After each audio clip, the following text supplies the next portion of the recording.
Welcome to TVBS Meeting Room, where we tackle global issues with a view from Taiwan. I'm your host, Wenchi Yu. Today we're so pleased to have Mr. Kwon, who's the chairman of Bayan Tree Holdings, with us today. Welcome. Thank you. So, you've had an amazing life story. So you were born into a business family. Your father also became a diplomat. And you grew up in Thailand. Right. And then spent a year in Taiwan studying Mandarin at Donghai University. Right. Went to Stanford and then became a journalist. Yep. And then was jailed. Yep. And then joined a family okay. business and became a very successful, one of the most successful actually brands in the world. So tell us, how does that life experience actually translate into your business success? First of all, it means that you don't get scared of anything anymore. When the worst things that you could possibly imagine, and you think your life has ended when you're in your early 20s, and then later on, when you go into business, your life has nearly died many times, because in the hotel industry, everything affects you. There's from the ups and tsunami. downs, right. The hotel industry is more susceptible to event risk than anything else. I think what it says to me is that, nothing can really faze me anymore. So you become resilient, but at the same time, you are always agile to take advantage of circumstances and things that happen.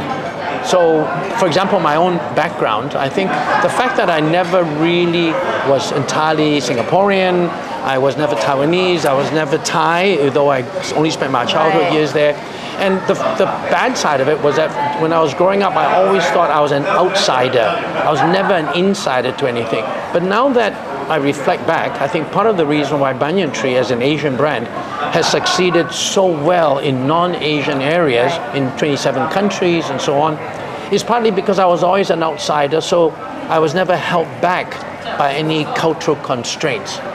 Whereas I see Thai hotel companies, Chinese hotel companies, Japanese hotel companies, all very strong in their own area, but they cannot really think international.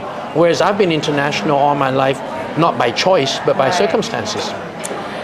That actually connects to how you are going global internationally. So now you've got hotels in Latin America, in the Middle East, in Africa.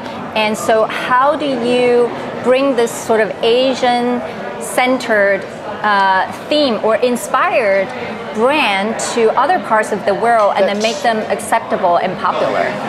That's a very good question, because although we're very proud of our Asian heritage, proud of being Singaporean to the people who are in Singapore, proud that we come with very strong Thai roots for all our associates for our hotels in Thailand, we've always said that we must not be seen as a hotel company with any particular geographic roots, for two reasons. One is we strongly believe in a sense of place. We believe that our beautiful resorts in Mexico, or the one that's coming up in Saudi Arabia in the middle of a desert and a very historic part of the area, or one that's already existing in Corfu in Greece that just opened during COVID. If you want to build up a sense of place, people who go there must say this is the most beautiful resort in Greece, in Saudi Arabia, or in Mexico. They cannot say this is a Thai hotel transplanted there. And the second reason is that we cannot let our associates think that there is a glass ceiling. Like a lot of Japanese companies, a lot of American companies, they're so big, although they're multinational, if you're not Japanese or you're not American, you'll never be in the C-suite. So you don't want to become one of those giant hotel chains. You want to maintain your boutique? No, we hope to be giant, but we would never want to be giant and only portray one particular culture or country. And that's why you ask the question, what underpins us when we go international? What has made us successful? I would say two things. One is a sense of place. When you go there, you're not like a Holiday Inn in everywhere, or McDonald's, where they actually pride themselves on the fact that every Holiday Inn and every McDonald's is identical. It's the same. We don't want that. We want a strong sense of place. So that's one thing that defines us. The other one that's very important is our service culture. We are not talking about an Asian service culture. Our service culture is actually embedded in 4 words that we practice everywhere in our training, and that's I am with you. I am with you embodies empathy. Now, maybe some Asian cultures have shown greater empathy than before, than others have, and so on. But whether you're Mexican, whether you're Arab, whether you're American, if you understand that the basis of your serving people is out of empathy, then you build upon the empathy that you find in that particular culture.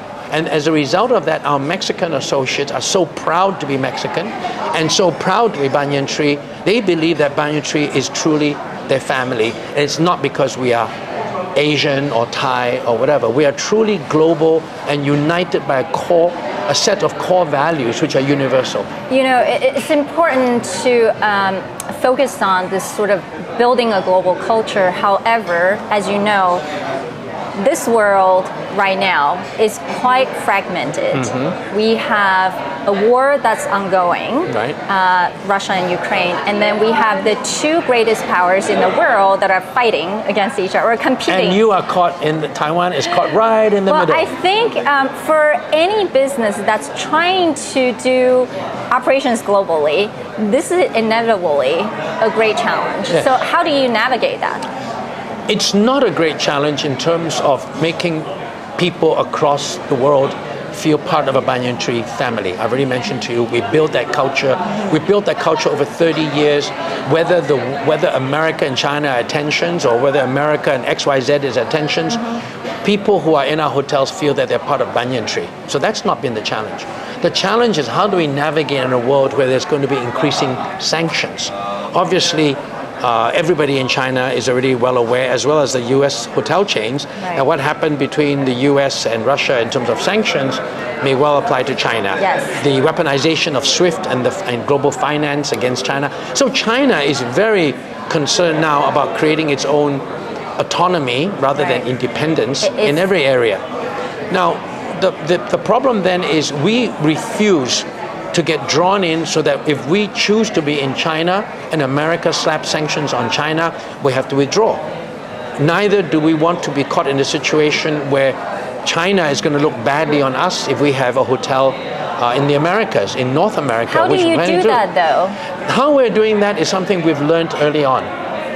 Way before sustainability and corporate social responsibility became a buzzword. 30 years ago, when we first started, we crafted our own very clear statement as to what sustainability stood for us. Okay, and we did that because there were NGOs like Greenpeace and others that were really fixated on protecting endangered species, and not aware that for us in the developing world, it's a dilemma. You cannot just protect endangered snail species and forget about the fact. Development. Well, you need upliftment of people. So for us, our slogan was, empowering people, embracing the environment, and so on.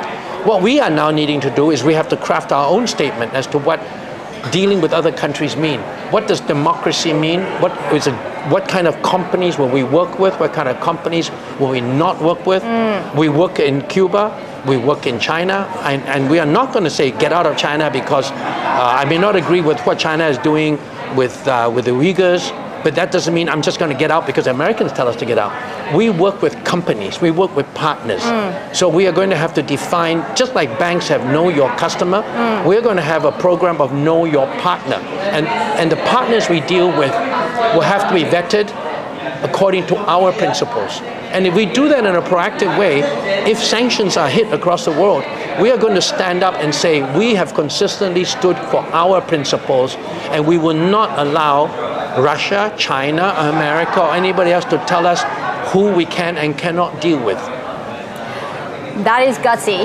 I think that does come from your that comes totally from my experience because now exactly people talk about greenwashing, people are talking now everybody's joined the buzzword for sustainability. We defined early on what we stand for in terms of the environment. We now have to define what we stand for in terms of human rights, in terms of partnerships we work with, and we'll have to have the courage to do that. And I've been advocating that more and more companies need to do that. Otherwise, we're going to get caught in between all the big powers, and life is going to be very difficult for us to navigate. Well, I think the good news is that it seems that the whole world is relaxing on the COVID restrictions now. Yes. So travel, tourism is going to come back, which will be good for your business. So how do you look at the next 6 months, a year, or 2 years from COVID? Well, in terms of my own business, it's been very, very positive. We came out, as I've said elsewhere, when you're faced near death, nothing else scares you anymore. Inflation, interest rate, what's a big deal compared to nearly dying, near death? So near death, to use that analogy further, we got well medicated. So we're coming out of this near death probably stronger than ever before. In terms of finances, free cash flow, in terms of morale, because we've been through this, everybody's morale is very, very strong. In terms of our performance, our revenues have doubled in the last 6 months. Our profits have doubled, not yet back to pre-COVID periods, but we have actually opened up 9 hotels during COVID in places we never opened up before. Like in Japan, we really have operating hotels. Altogether, we now have 70 hotels, and we've got another 15 opening up over the next 12 months, and over the next 3 years, we've got 50 opening up, because we introduced new brands also during COVID when we saw where the demand was coming from. So we're approaching this from very much the Chinese word for crisis, 危机, and everybody's been talking about the 危险 portion. We've gotten past the 危险 portion of 危机, and now we're looking at the 机会, and we are really taking advantage of that. Well, I know a lot of Taiwanese people cannot wait to travel overseas and abroad, and I hope a lot of them choose to stay at Bayan Tree hotels. Thank you. I hope so. myself have really enjoyed my experience at one of your hotels. So thank you so much for being with us today. Thank you. Good luck with everything. Thank you. Thank you. Thank you. Thank you.